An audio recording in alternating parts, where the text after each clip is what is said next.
मन की बात के प्रादेशिक भाषाओं में अनुवाद का पुनः प्रसारण रात 8 बजे आकाशवाणी के सभी प्रादेशिक केंद्रों से किया जाएगा। मन की बात का अंग्रेजी भाषा में अनुवाद रात 8 बजे आकाशवाणी दिल्ली के राजधानी चैनल मीडियम वेव 450.5 मीटर और एफएम रेनबो 102.6 मेगाहर्ट्ज पर प्रसारित किया जाएगा। तो याद रखें, रविवार 30 मई सुबह 11 बजे मन की बात।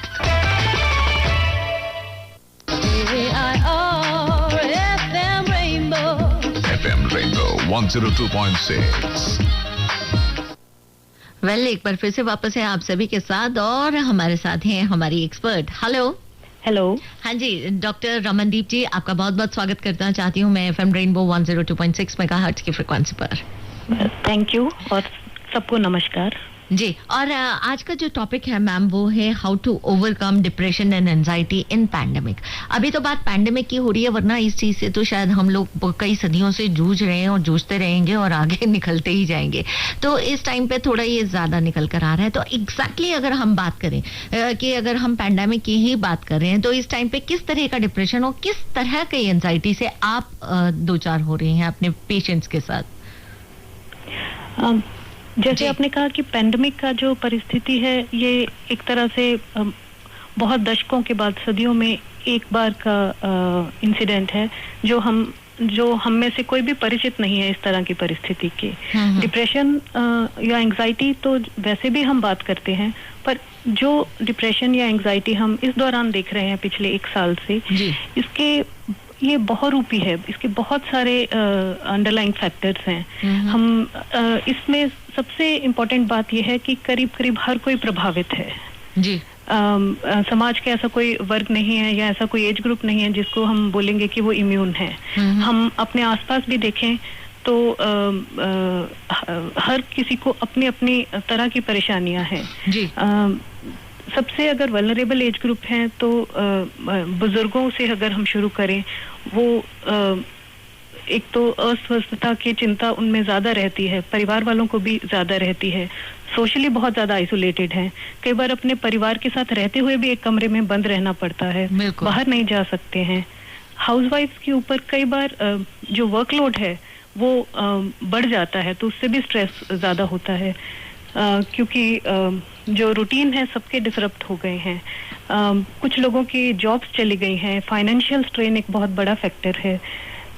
और अभी जो सेकेंड वेव में हम देख रहे हैं, विद इतने सारा लोगों को कोविड हुआ है और बहुत सारी डेथ्स रिलेटिव्स में, नेबर्स में, किसी न किसी की जान पहचान में सुनते रहते हैं, तो वो एक अलग तरह का ग्रीफ पैदा करती है।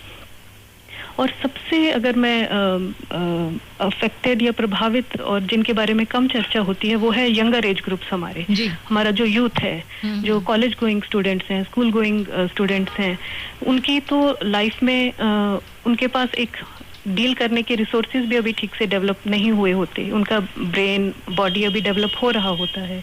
और उस एज ग्रुप में सोशलाइजेशन का एक बहुत बड़ा रोल होता है कि आप अपने संगी साथियों के साथ जाते हैं, सीखते हैं और उनको एक बहुत ही अलग तरह का जीवन जीना पड़ रहा है। तो टीनेजर्स में मूड स्विंग्स बहुत ज़्यादा दिखने को मिल रहे हैं और उनको कॉलेज रूटीन से बिल्कुल ही अलग एक अपने कमरे में स्क्रीन के सामने 24 घंटा बैठना पड़ रहा है। वो कहीं ना कहीं लॉन्ग टर्म में मानसिक और शारीरिक स्वास्थ्य दोनों को प्रभावित करता है। जी, बिल्कुल ठीक कहा आपने। लगभग महिलाओं की भी बात की, आपने यूथ की भी बात की, आपने ओल्ड एज ग्रुप लोगों की, उन सभी की बात की। तो कहीं ना कहीं ये जो डिप्रेशन एंजाइटी है ये हम सभी को घेर रहा है। प्रॉब्लम ये है कि अनसर्टेनिटी बहुत ज्यादा आ चुकी है। और अगर मैं बात करूं मैसेजेस की, तो अब बिल्कुल तुरंत अभी हमारे पास एक मैसेज आया है लखनऊ से, जो कह रही है कि विजेता नाम है इनका गुड आफ्टरनून मैम, और मेरा सवाल है, इसका जवाब जरूर दीजिएगा कि मेरा कुछ भी काम करने का मन नहीं करता है और ऐसा लगता है कि जैसे कल क्या होगा कुछ पता नहीं है। मतलब इतना, मतलब इस तरह के हालात आ चुके हैं। आप क्या कहना चाहेंगे? विजेता जी, एक तो आप जिस फेज से आप गुजर रही हैं, पहली बात तो ये है कि बहुत सारे लोग, लाखों लोग इसी तरह के फेज से गुजर रहे हैं। तो अपने आप में इस तरह हमारा जो रिएक्ट करना, वो अपने आप में एक नॉर्मल रिएक्शन है। इतना जो हमारे आसपास स्ट्रेस, तनाव, एंजाइटी है, ये नेचुरल या नॉर्मल है कुछ हद तक। पर हमें, अगर हम इसको खुला छोड़ देंगे और इसके साथ डील नहीं करेंगे तो ये एक काउंटर प्रोडक्टिव हो जाएगा।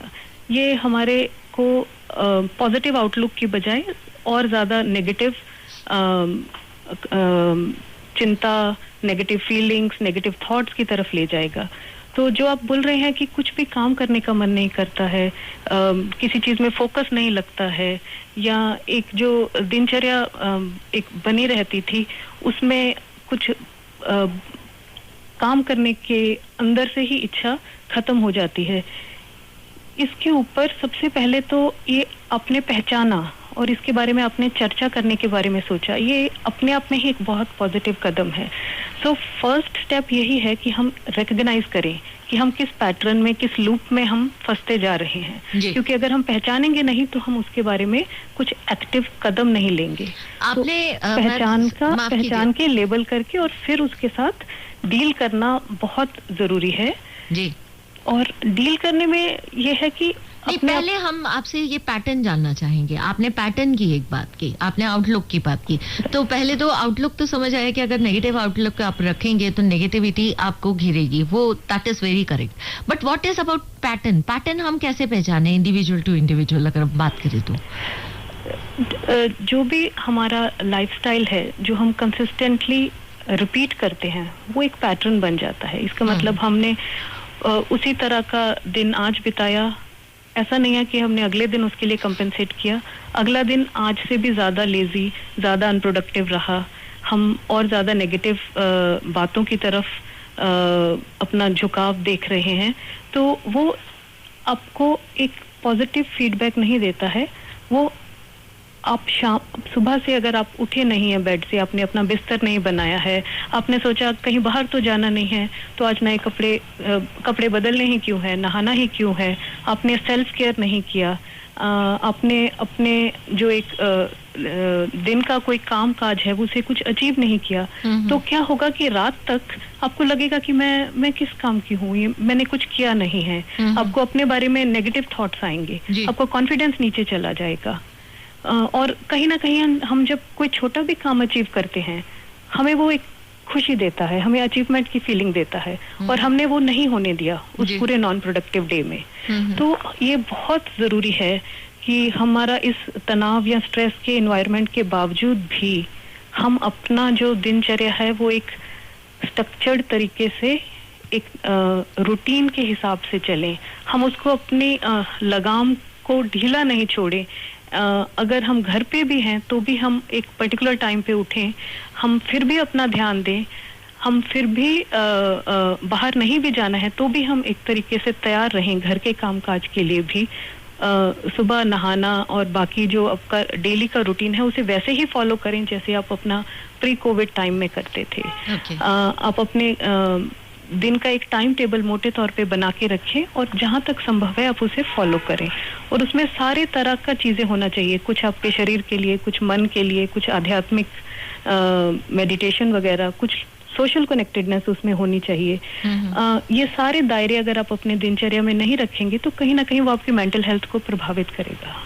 जी बिल्कुल। आपने ये तो बात की कि किस तरह से हम अपने पैटर्न को, अपने आउटलुक को चेंज करें सबसे पहले, और अपने पैटर्न पर ध्यान दें कि हमारा पैटर्न कितना चेंज हो रहा है उसको दें। तो कौन सी ऐसी चीजें हैं, कौन सी ऐसी एक्टिविटीज हैं इस वक्त जिसमें सभी को, मैं किसी एक पर्टिकुलर एज ग्रुप की बात नहीं कर रही, क्योंकि हम सभी कहीं ना कहीं और हद से बहुत ज्यादा अफेक्टेड है, तो हम सभी को इस तरह की कौन सी एक्टिविटीज है जिनमें इन्वॉल्व होना चाहिए, साथ में किस तरह से मिलकर जब हम एक साथ आ चुके हैं, पहले तो हम नाम के लिए साथ हैं, अब हम सच में एक साथ हो चुके हैं, क्योंकि सभी को बाउंड हो चुके हैं घर पर रहने के लिए, पहले वक्त नहीं मिला करता, तो उसको किस तरह से, किस एक्टिविटीज में एक साथ जुड़कर हम उसको इस्तेमाल कर सकते हैं? जो एक्टिविटीज हैं कुछ मोटे तौर पे सेम हो सकती हैं, और बाकी जो जिस व्यक्ति का जिस तरफ रुझान है या झुकाव है या इंटरेस्ट है वो अपने हिसाब से चेंज कर सकता है। पर मोटे तौर पे कुछ चीज़ें हमारे रूटीन में ज़रूर डेली शामिल होना चाहिए। उसमें पहला इम्पॉर्टेंट चीज़ है कुछ हद तक एक्सरसाइज, और इसमें ज़रूरी नहीं है कि हमें पार्क अभी आजकल नहीं मिल रहा है लॉकडाउन के अंदर तो हम एक्सरसाइज ना करें। आजकल काफ़ी रोड्स हैं जो खाली हैं।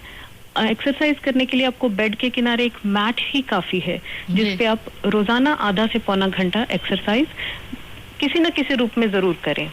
और अगर एक्सरसाइजेज आपको नहीं आती हैं या आप कुछ पर्टिकुलर एक्सरसाइज रेजिमेंट फॉलो नहीं करते हैं तो ब्रिस्क वॉक करिए। सिर्फ आप तेज़ गति से चलिए जहां भी आपको जगह मिलती है, चाहे घर के अंदर या घर के नीचे या बाहर, डिस्टेंसिंग के साथ और मास्क के साथ। एक्सरसाइज दिन में आधा से पौना घंटा बहुत ही ज़रूरी है, शरीर के लिए भी मन के लिए भी जी। दूसरा है डीप ब्रीदिंग एक्सरसाइजेस। आप में से जो लोग करते हैं या अगर नहीं भी करते हैं तो बहुत ही आसान है, आप सीख सकते हैं।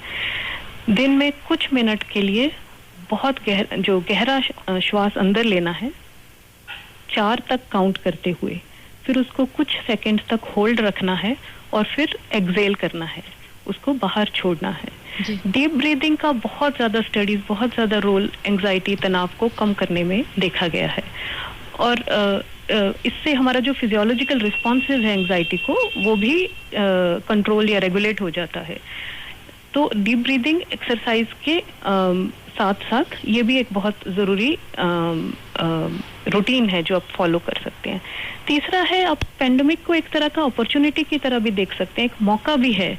हम पिछले दशक में आपने बहुत बार ऐसा बोला होगा कि काश मेरे पास समय होता तो मैं ये चीज़ सीख लेती, काश मेरे पास समय होता तो मैं अपने इस एक एरिया पे फोकस कर लेती। कुछ लोग सोचते होंगे कि शायद हमें समय मिलता तो हम कुछ नया हॉबी, चाहे वो म्यूजिक है, चाहे हारमोनियम बजाना है, चाहे अपना वजन थोड़ा कम करना है, आपके बहुत सारे गोल्स आपने पोस्टपोन किए होंगे कि काश समय होता तो हम करते। तो ये हम इसको एक मौके की तरह भी देख सकते हैं। आप जो भी करना चाहते थे और स्पेशली कुछ नया सीखना चाहते थे तो ये एक बहुत ही अच्छा समय है आपको डिस्ट्रैक्ट करने के लिए, आपको एक तरह से बिजी रखने के लिए। और जो हमारा माइंड है वो जितना बिजी रहे, जितना किसी ना किसी चीज में एंगेज रहता है, उतना वो इम्यून होता है स्ट्रेस को। हमें अपने शरीर की इम्यूनिटी के साथ साथ हमारे माइंड की इम्यूनिटी के बारे में भी सोचना है कि हम अपने मानसिक स्वास्थ्य को कैसे बचा के रखें आसपास के तनाव से। बहुत सारे लोग विटामिन सी और आंवला और बहुत सारी चीजें इस्तेमाल करते हैं कि शरीर का इम्यूनिटी बना रहे, पर साथ साथ में कुछ स्ट्रेटजीज दिमाग के लिए, ताकि दिमाग स्वस्थ रहे और जूझ पाए तनाव से, उसके लिए भी जरूरी है जी। और लास्ट मैं इसमें ये जोड़ना चाहूंगी कि जैसे कोविड संक्रामक है, सिर्फ कोविड तो संक्रामक है ही, उसके साथ साथ हमारी जो फीलिंग्स हैं, भावनाएं हैं, स्पेशली जो नेगेटिव इमोशंस हैं, वो भी बहुत संक्रामक हैं। तो आप एक हमेशा सोचिए कि आज मुझे दिन में अपने आसपास, अपने इमीडिएट एनवायरनमेंट में, मेरे आसपास जो 4-5 फैमिली मेंबर्स हैं या रिलेटिव्स हैं, मुझे उसमें पॉजिटिविटी फैलाना है, क्योंकि नेगेटिविटी भी संक्रामक है। अगर आप एंग्शियस हैं तो आप और लोगों में भी एंग्जाइटी पैदा करते हैं, और अगर आपकी पॉजिटिव आउटलुक है, आप उसी विचार को नेगेटिव नहीं पॉजिटिव की तरह सोचते हैं, अपने थॉट्स को, अपने आप को आप क्या बोलते हैं उसको आप बहुत ध्यान रखिए, क्योंकि जो आप अपने आप को बोलते हैं आपकी फीलिंग्स उससे अफेक्ट होती हैं। तो आप अपने आप को हमेशा ये बोलिए कि ये समय भी निकल जाएगा जी, ये समय भी टेम्परेरी है, ये समय हमारे लिए एक मौका है कि हम अपनी लाइफ में हमारे आसपास अगर हम किसी का हेल्प कर सकें, अपनी लाइफ में कुछ पर्पस या मीनिंग ढूंढ पाएं इस नेगेटिव माहौल के बावजूद, तो हम अपने लिए नहीं दूसरों के लिए भी बेनिफिशियल रहेंगे। तो आप अपने आप आसपास कुछ पॉजिटिव फीलिंग्स भी स्प्रेड करिए, वो भी एक तरह से आजकल हमारा दायित्व है। जी, हम एक ब्रेक लेते हैं अभी यहीं पर और फिर आपके साथ वापस आते हैं। और बहुत सारे सवाल हमारे पास आ रहे हैं, उनको जोड़कर हम दोबारा वापस आएंगे आपके पास। अभी एक छोटा सा ब्रेक जी।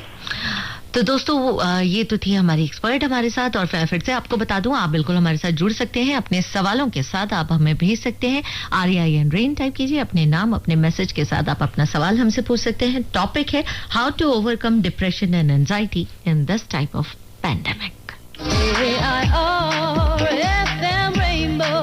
FM Rainbow 102.6. Check hello check, अरे चेक किया क्या तूने, चेक किया क्या? क्योंकि दोस्त लोग आसान है जांच HIV की, न झंझट न परेशानी, मिलेगी तुरंत पूरी स्टेटस की जानकारी। हाँ रहोगे तुम हमेशा ठीक, डॉक्टर और तुम्हारे बीच की बात ना होगी कभी लीक। तो अपने HIV स्टेटस को चेक कराने का, हर 6 महीने में ICTC जाने का, तो मुफ्त में जांच कराने का ना रे। चेक हेलो चेक, अरे अपना HIV स्टेटस चेक किया क्या? अधिक जानकारी के लिए डायल करें toll free helpline number 1097। Haryana state AIDS control society Panchkula द्वारा जनहित में जारी।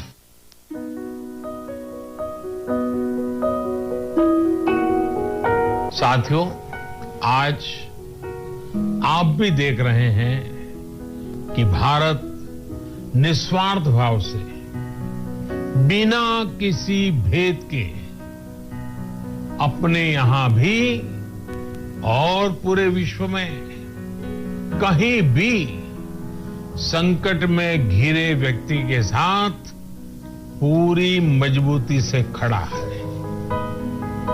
लाभ हानि, समर्थ असमर्थ से अलग हमारे लिए संकट की ये घड़ी सहायता करने की है। जितना संभव हो मदद का हाथ आगे बढ़ाने की है। यही कारण है कि विश्व के अनेक देशों ने भारत को इस मुश्किल समय में याद किया और भारत ने भी हर जरूरतमंद तक पहुंचने में कोई कसर नहीं छोड़ी है। भारत आज प्रत्येक भारतवासी का जीवन बचाने के लिए हर संभव प्रयास तो कर ही रहा है, अपने वैश्विक दायित्वों का भी उतनी ही गंभीरता से पालन कर रहा है।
जिंदगी रात भी है सवेरा भी है, जिंदगी रात भी है सवेरा भी है, जिंदगी है सफर और बसेरा भी है, जिंदगी है सफर और बसेरा भी है जिंदगी।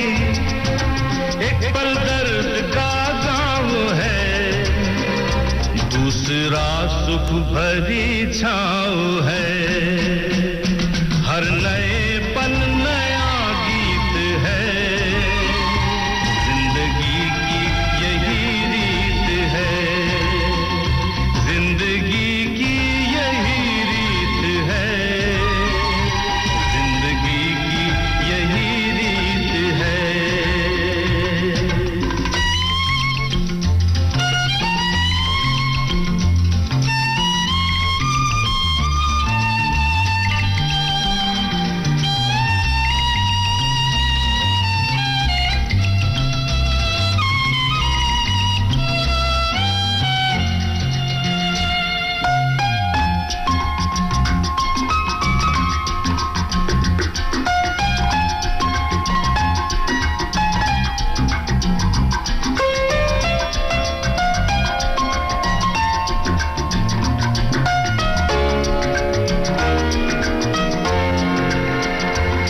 जी हाँ दोस्तों, बिल्कुल ठीक कहा है। जिंदगी की यही रीत है, हार के बाद ही जीत है। और कहते हैं कि अगर आपको कुछ बुरा दिखाई देता है तो इसका मतलब ये नहीं है कि वो बुरा है, बल्कि इसका मतलब ये भी हो सकता है कि सही रोशनी में आप नहीं उसे देख रहे। एक बार फिर से स्वागत करती हूँ डॉक्टर रमनदीप का। हेलो। हेलो जी मैम, क्यों मैंने ठीक कहा ना कि हो सकता है कि हम उसे सही से नहीं देख पा रहे, जैसे आपने अपॉर्चुनिटीज की बात की थी। हाँ जी बिल्कुल। दूसरी बात ये भी है कि काफी चीजें हमारे कंट्रोल में नहीं होती है। पैंडेमिक ने तो एक तरह से हमें वो चीज हमारे सामने प्रत्यक्ष रूप में दिखा दिया, पर उससे पहले भी हम फ्यूचर के बारे में कुछ कह नहीं सकते हैं। वो अनसर्टेन हमेशा से था और हमेशा रहेगा। पर हमें उस चीज पे फोकस करना चाहिए जो हमारे अंदर है। हम उसे किस रूप में देखते हैं, या हम उसे किस रूप से, किस नए नजरिए से देख सकते हैं, और हमारे कंट्रोल में क्या है। उससे हमें ये होगा कि हम ड्राइविंग सीट में रहेंगे। हम बेसिकली किन चीज़ों को कंट्रोल कर सकते हैं? हम 4 ही चीज़ों को कंट्रोल कर सकते हैं। अपने विचारों को, अपनी भावनाओं या फीलिंग्स को, अपने शब्दों को और अपने एक्शंस को। तो हमें बहुत ही ध्यान देना है कि हम पैंडेमिक के साथ डील करते हुए किस तरह के थॉट्स अपने आप को एक positive thought, positive self statements क्या बोलते हैं अपने आप को, फीलिंग्स कैसे हम जूझते हैं उसके साथ, क्या शब्द हम बोलते हैं अपने आप को और अपने आसपास वालों को, और हमारे एक्शंस क्या हैं। तो हमें सतर्क रहेंगे तो हमें थोड़ा कंट्रोल का आभास ज्यादा होगा।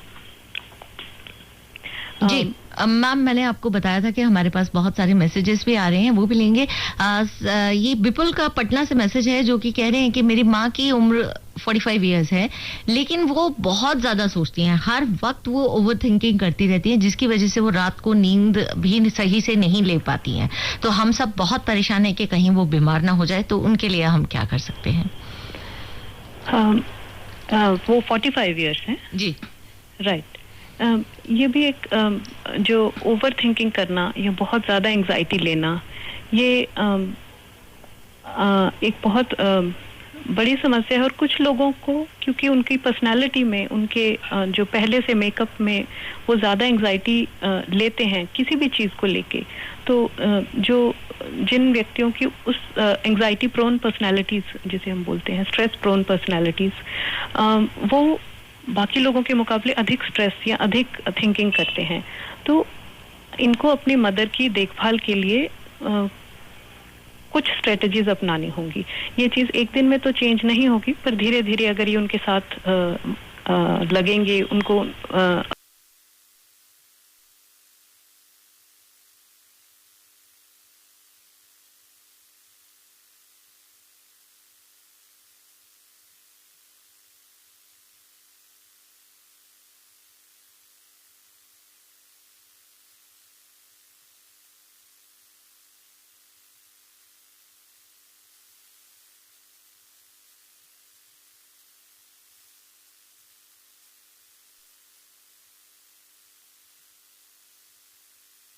बच्चे को उठाकर नहीं ले जा सकती तो चूहे भी एक मन भारी तराजू को नहीं खा सकते।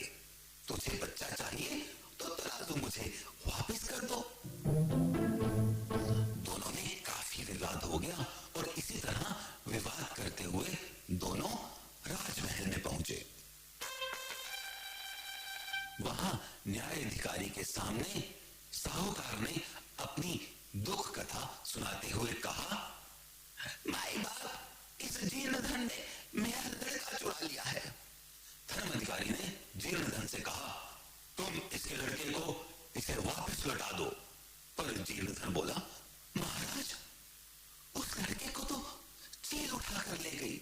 इतनी विशालकाय चील आई और उसको नदी से उठाकर ले गई। अब मैं भला उस बच्चे को कैसे लौटा सकता हूं? धर्माधिकारी ने कहा, क्या कभी चील भी बच्चे को उठाकर ले जा सकती है?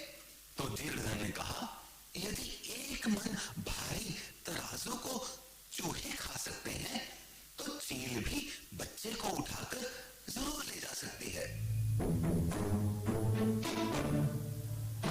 धर्माधिकारी के प्रश्न पर साहूकार ने अपने तराजू का सारा किस्सा कह सुनाया।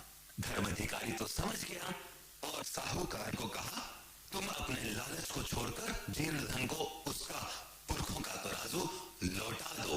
ऐसा करने पर जरूर तुम्हारा बेटा मिल जाएगा। सब लोग जानते थे कि ये कहानी जैसे को तैसे की है।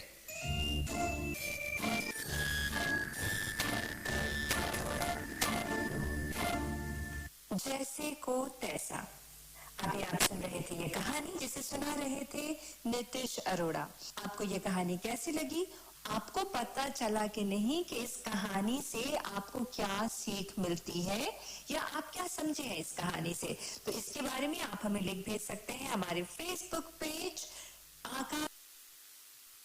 तो जल्दी से अपने मम्मी पापा से या बड़े भैया या दीदी से कहना कि तुमको फेसबुक पेज पे ले जाए और आकाशवाणी फीचर्स पे तुम लिखना कमेंट्स। हाँ, पापा मम्मी या भैया दीदी से पूछ कर नहीं।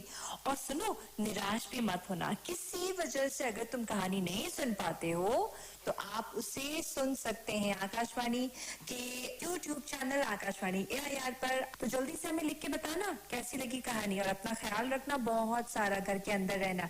Till then, bye. A presentation of the Central English and Hindi Features Units. This program came to you from the External Services Division of All India Radio.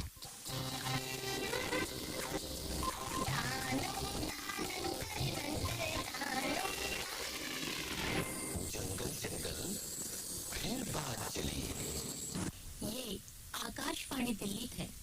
लीजिए सुनिए लघु पत्र पत्रिकाओं का भविष्य विषय पर वरिष्ठ पत्रकार और संपादक श्री सूर्यनाथ सिंह और डॉक्टर यशवंत व्यास के बीच ये बातचीत। यशवंत जी, जब भी खासकर साहित्य की बात होती है तो देखा जाता है कि रचनाओं को छपने के मामले में ज्यादातर रचनाकार जो हैं वो लघु पत्रिकाओं पर निर्भर हैं, क्योंकि बड़ी पत्रिकाएं उस तरह से अब है नहीं। जैसे धर्मयुग, सारिका, साप्ताहिक हिंदुस्तान जैसी जो पत्रिकाएं होती थी अब वो रही नहीं, तो कुल मिला के लघु पत्रिकाओं पर निर्भर रहना पड़ता है। तो आपको क्या लगता है कि लघु पत्रिकाओं का भविष्य अभी बचा हुआ है? जब धर्मयुग, साप्ताहिक हिंदुस्तान जब शुरू हुए थे तो एक खास तरह का आंदोलन था, कुछ पूरा लेखकों का वर्ग था जो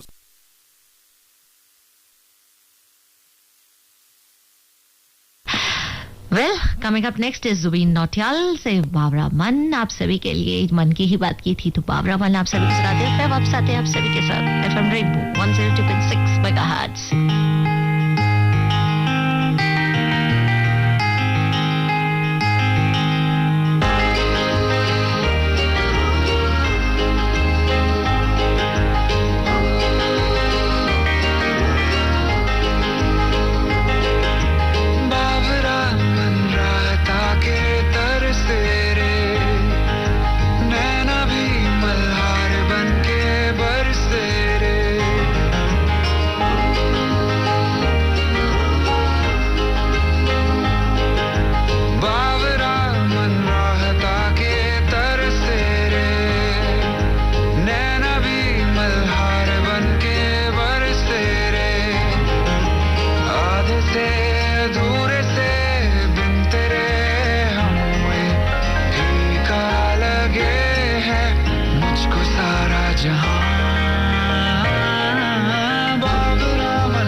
अब वक्त हो चला है इस प्रोग्राम को यहीं पर वाइंड अप करने का और आपको अब हम सुनवाएंगे प्रायोजित कार्यक्रम बच्चों की नजर से।